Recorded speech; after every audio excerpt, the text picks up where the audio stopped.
तुकाराम जी महाराज पंडरीनाथ भगवान के अनन्य उपासी पंडरीनाथ भगवान का दर्शन करने जा रहे थे। तो दर्शन करने के लिए जब जा रहे थे तो देखा बड़ी भीड़ लगी है मंदिर में। तो बाहर उन्होंने अपनी चरण पादुका उतार दी, पदत्राण उतार दिए।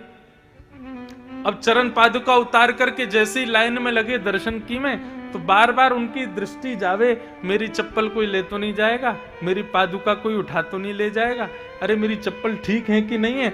उनके मन में भाव आया, बोले अरे तुकाराम तू दर्शन करने जा रहा है विट्ठल भगवान का और मन में आ रही है चप्पल।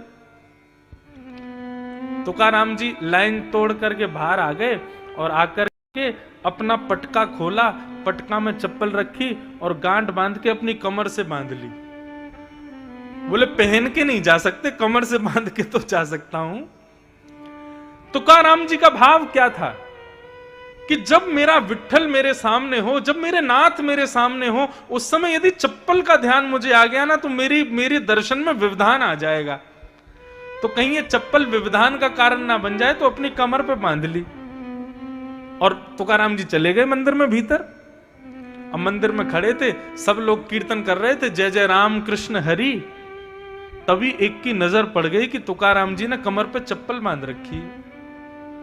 उसने एक को बताई, एक ने दो को बताई। देखते देखते पूरे मंदिर में हल्ला होने लगा, अरे चप्पल कौन लाया, चप्पल कौन लाया। इतने में तुकाराम जी बोले भैया चप्पल पहन के नहीं आया हूं, बांध के लाया हूं। बोले अरे मूर्ख धूर्त, तू चप्पल भीतर लेके आ गया।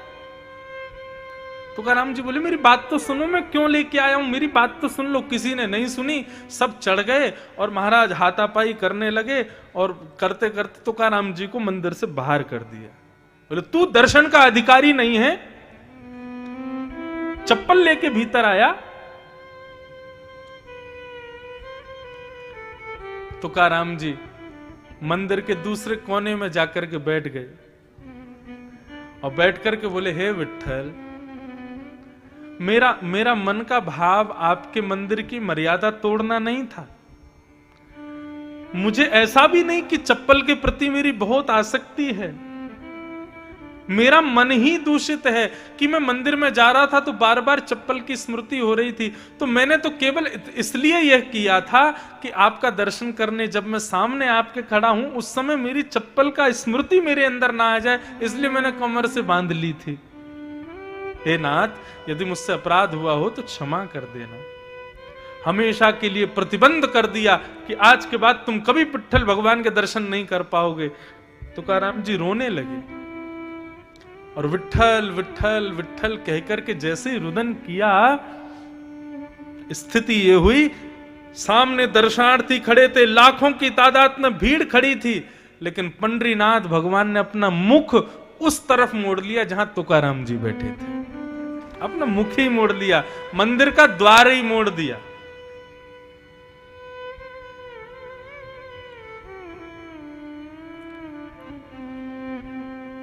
ठाकुर जी को सबसे प्रिय भोग, सबसे प्रिय प्रसाद, सबसे प्रिय सुगंधी, सबसे प्रिय आभूषण, सबसे प्रिय वस्त्र यदि कोई है तो वो केवल अपना भक्त है। जब उनका प्रिय भक्त सन्मुख आता है ना तो उसको देख करके ही ठाकुर जी तृप्त हो जाते हैं, मतलब मानो भोग लग गया। जब उनका भक्त अपने नेत्रों से अश्रुपात करता है, ठाकुर जी मानो उसी से स्नान कर लेते हैं। जब उनका भक्त सामने खड़ा होकर के दोनों भुजाएं ऊपर करता है, मानो उसकी भुजाओं से ठाकुर जी इत्र लगवा लेते हैं। जब उनका भक्त दंडवत प्रणाम करता है, मानो उस भक्त के सारे विकारों को ही भोग रूप में ठाकुर जी पा लेते हैं। तो भक्त ही सर्वस्व है ठाकुर जी का। यदि कोई उसका अपमान करता है, कोई उससे बैर करता है, कोई उसको दूर रखता है, तो वो कितना भी बड़ा भक्त हो, ठाकुर जी उसको स्वीकार नहीं करते।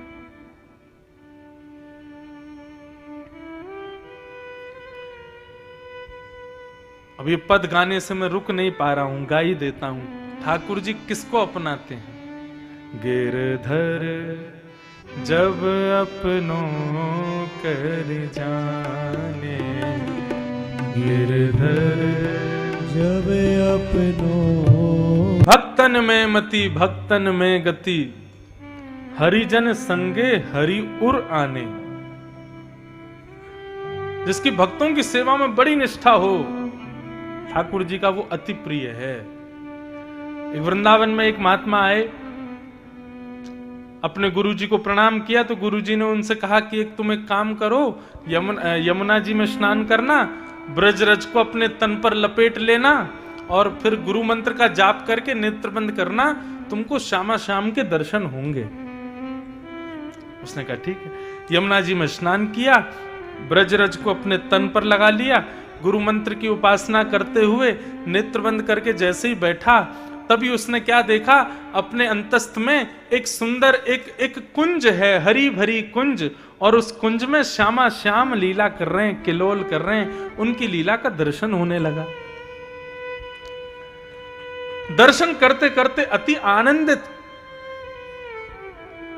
तभी वो अनुभव करता है कि श्यामा श्याम जो उसके अंतस्थ में दिखाई दे रहे हैं, वो एक लीला करते हैं जिस लीला से उस भक्त को थोड़ी हंसी आने लगती है, थोड़ा आनंद आने लगता है। बहुत सावधानी से सुनिएगा। अब जिस समय उसको हंसी आती है, उसी समय सामने से एक ब्रजवासी वो जा रहा होता है और वो विकलांग होता है, एक पैर नहीं होता उसका। अब वो व्यक्ति हंस तो रहा था ठाकुर जी की लीला देख करके, लेकिन उस विकलांग ब्रजवासी को लगा ये मेरे ऊपर हंस रहा है, ये मेरी चाल पर हंस रहा है। और स्थिति क्या हुई, जैसे उसके हृदय में आया कि ये मेरी चाल पर हंस रहा है, ऐसी भावना आते ही उसके हृदय से ठाकुर जी अंतर ध्यान हो गए। उसके हृदय से ठाकुर जी चले गए। अब वो बार बार आंख बंद करके देखे, बोले इतनी सुंदर लीला हो रही थी, इतना आनंद आ रहा था, श्यामा श्याम आपस में दोनों लीला कर रहे थे, बड़ी प्रसन्नता हो रही थी, अचानक से अंतर्ध्यान क्यों हो गए? नहीं समझ पाया। उसने फिर से जमुना स्नान किया, फिर ब्रजरज को तन से लगाया, गुरु मंत्र की माला जप करके फिर नेत्र बंद किए। कुंज तो दिख रहा है, आवाज तो ठाकुर जी की आ रही है, किशोरी जी हंस रही हैं, श्याम सुंदर लीला कर रहे हैं, ये सब अनुभव तो हो रहा है, लेकिन ठाकुर जी दिख नहीं रहे। अति व्याकुल 3-4 दिन तक जब उसको दर्शन नहीं हुए, दौड़ करके अपने गुरुदेव के पास गया। बोले गुरुजी, एक दिन ऐसे ऐसे लीला हो रही थी, ठाकुर जी ने ऐसी लीला की कि मुझे जोर से हंसी आने लगी, मैं हंसने लगा। अचानक पता नहीं क्यों फिर श्यामा श्याम अंतर ध्यान हो गए, उनकी आवाज आ रही है, चलने की नूपुरों की ध्वनि आ रही है, कुंज दिख रही है, लेकिन ठाकुर जी नहीं दिख रहे। गुरुदेव मुस्कुराए और बोले, तुमसे कोई भक्त अपराध तो नहीं हुआ? बोला नहीं भगवान, मैं क्यों अपराध करूंगा, मैं तो अपने सामान्य भाव से केवल स्नान करके ब्रजरज लगा करके केवल ठाकुर जी का स्मरण कर रहा था, इसमें भक्त अपराध क्या? बोले जब तुम हंस रहे थे, हंस करके तुमने जब नेत्र खोले तो आसपास कोई था क्या? उसने बताया, बोले कि हाँ एक व्यक्ति था, लेकिन थोड़ा दूरी पर था, एक विकलांग था, वो जा रहा था, शायद ब्रजवासी था। गुरुदेव समझ गए। बोले बेटा, तुम हंस रहे थे ठाकुर जी की लीला देख करके, लेकिन उसको लगा तुम उसकी दुर्बलता पे हंस रहे हो, और इसी भक्त अपराध की वजह से ठाकुर जी तुम्हारे हृदय को छोड़ के चले गए। अब आप विचार करो, जानबूझ के भक्त अपराध करने का तो जाने क्या ही फल देंगे ठाकुर जी, बिना जानबूझ के किया तो ठाकुर जी ने हृदय छोड़ दिया उसका। चरणों में गिर गए, बोले भगवान अब मैं क्या करूं, कब आएंगे ठाकुर जी मेरे हृदय में पुनः? महात्मा ने बताया, बेटा बहुत लंबा अब कार्य तुझको करना पड़ेगा। बोले क्या? बोले 1 महीना पर्यंत वृंदावन की परिक्रमा में बैठ करके जितने लोग वहां से गुजरे सबसे प्रणाम करके सबसे क्षमा मांगना, चाहे कोई भी हो, वृंदावन की परिक्रमा दे रहा हो, कोई भी व्यक्ति भक्त यहां से निकले तुम्हारे सामने से, उसको प्रणाम करना, कान पकड़ के क्षमा मांगना कि मुझे क्षमा कर दो। जब इस प्रकार 1 महीना पर्यंत तुम समस्त ब्रजवासियों से क्षमा मांगोगे, तब ठाकुर जी तुम्हारे हृदय में आएंगे। आप ठाकुर जी का भोग लगा रहे हो, नमक मिर्च दाल में ज्यादा पड़ गई, ठाकुर जी उसको सहन कर लेंगे। आप ठाकुर जी का श्रृंगार करते समय यदि ठाकुर जी तुम्हारे हाथ से गिर जावे, नीचे बेचारे इनके सिर में लग जाए, ठाकुर जी उसको भी स्वीकार कर लेंगे। भरी ठंडी में ठंडे पानी से नहला दोगे, ठाकुर जी स्वीकार कर लेंगे। लेकिन यदि किसी भागवत का, भागवत यानी भगवान का, किसी भक्त का अपराध यदि कर दिया, ठाकुर जी क्षमा नहीं करेंगे। और उसकी क्षमा की विधि बहुत लंबी है। इसलिए बंधुओं, ठाकुर जी ने तुमको स्वीकार किया है। ये कब जानो? कथा में और भगवान के भक्तों में जब रति हो जाए तो समझना ठाकुर जी ने स्वीकार किया है।